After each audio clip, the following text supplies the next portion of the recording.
The fall of Phnom Penh to the Khmer Rouge was met with rejoicing in the streets of the city. But within hours, the mood abruptly changed. The true extremism of Pol Pot's movement was revealed as orders were issued to evacuate the entire city of over 2 million people. Those too ill to move or those unwilling to go were summarily executed.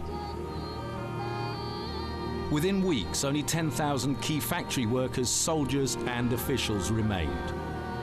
The blowing up of the National Bank in the center of Phnom Penh symbolized the regime's contempt for money. It would not be needed in the new utopia. It was part of Pol Pot's radicalism, his desire to build the world's purest form of communism.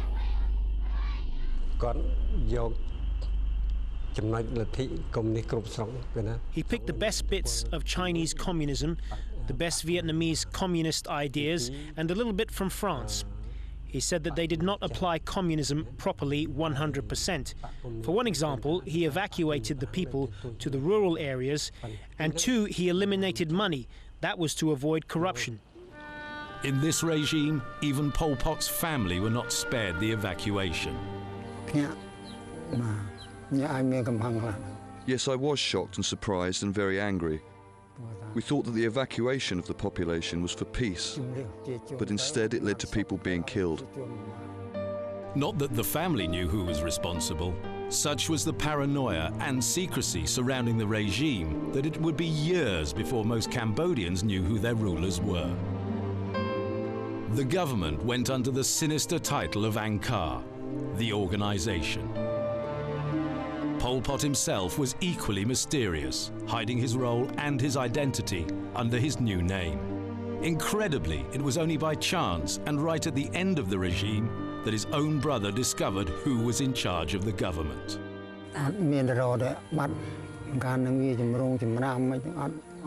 We did not know where he had disappeared to. We only heard that the government was led by Pol Pot, and we didn't know who that was until 1979. We were eating in the communal eating room when we saw his picture, and we recognized that it was him.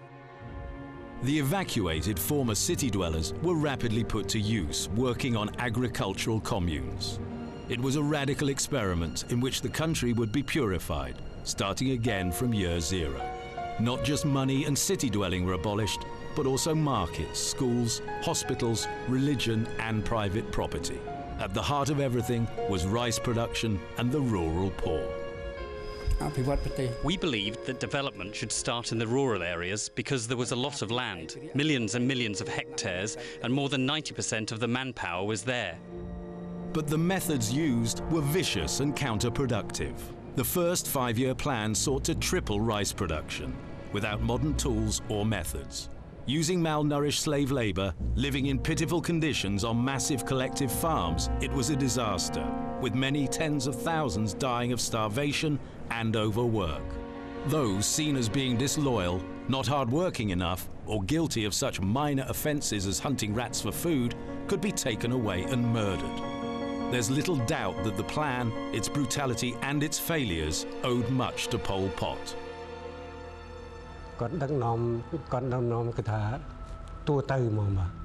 He was the leader of the Communist Party. He could issue orders to be obeyed in every aspect of the country: politics, economics, military, culture, foreign affairs, just like in any other communist country. The mass starvation and economic failures led Pol Pot to one conclusion. Not that his plans didn't work, but that internal enemies must be to blame. A former secondary school in Phnom Penh became the leading center for purging senior officials. At least 15,000 people were taken here to tool sling. Fewer than 10 emerged alive. The victims usually had mugshots taken before being tortured and executed. One of the photographers remembers the all-enveloping fear that even favored cadres like him felt. The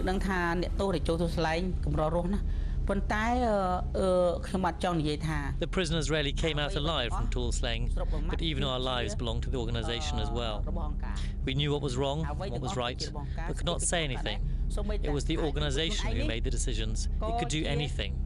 There was no freedom at the time, and we had to listen to it. For the man at the centre of the killings, there was little change from the figure he'd cut 20 years before when impressing youthful students. He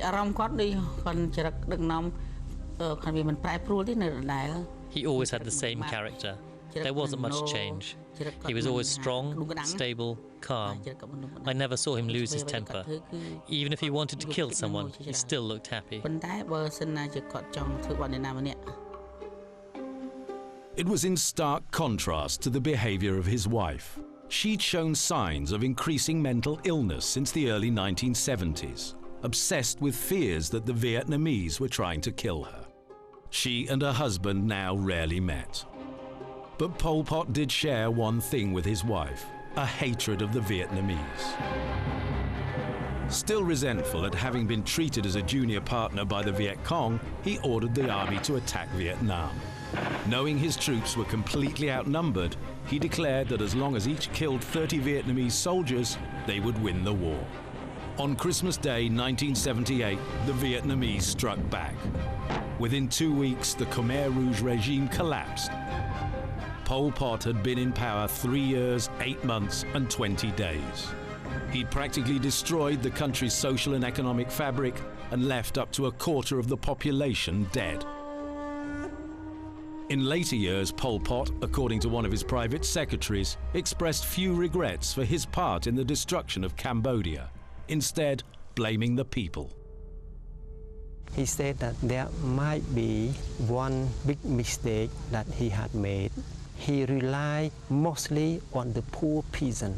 When the poor peasant has some power, military power or political power, they use it in a very, very different way, in a very, very bad way.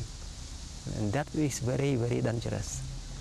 And I remember that he always focused on this point.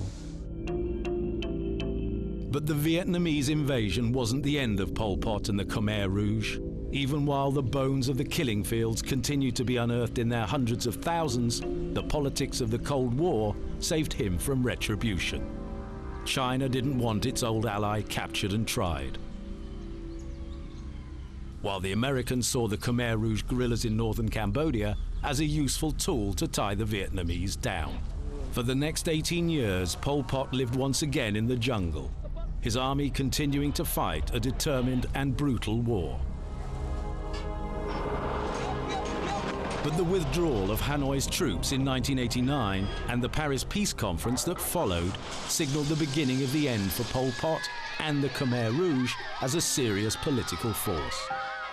He was too old physically, mentally as well. He cannot be as sharp as before. Defections accelerated in the 1990s, and even Pol Pot's famed ability to persuade and encourage waned as he became more and more ill. Further infighting saw Pol Pot overreach himself in ordering the killing of a senior official, and he was put under house arrest in 1997. Less than a year later, he was dead, probably of heart disease, mourned by the second wife he'd married in 1986 and his daughter. He was cremated at this forlorn site near the Thai border on a pile of rubbish and car tires. But such is the level of devotion he inspired that for some his death in 1998 is still an occasion for sadness. I was very sorry I was not next to him, but I knew that this time would come because he was ill and had heart problems. It is the law of nature, we have to accept it. I feel very sad. I feel very sad. That's not a sadness shared by many. Even senior figures like brother number 2, Nun Chie, now facing trial for war crimes and crimes against humanity, acknowledges mistakes were made. Though characteristically, like Pol Pot himself always did, he denies direct responsibility. Yes, I do have a lot of remorse and a lot of regret. It should not have happened like this. It was not our intention. We did try very hard, but unfortunately what happened was beyond our control. In his later years, Pol Pot said his regime had actually left a positive legacy in the many dikes and canals it had built, and had revived national patriotism. But the paddy fields he had made were constructed on the bodies of the Cambodian people, and the patriotism he fostered produced a disastrous war with the national enemy.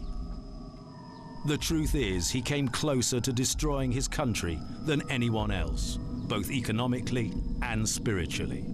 And the brutal means he used to pursue his hopelessly unrealistic ends mean history will almost certainly label him as both evil and incompetent.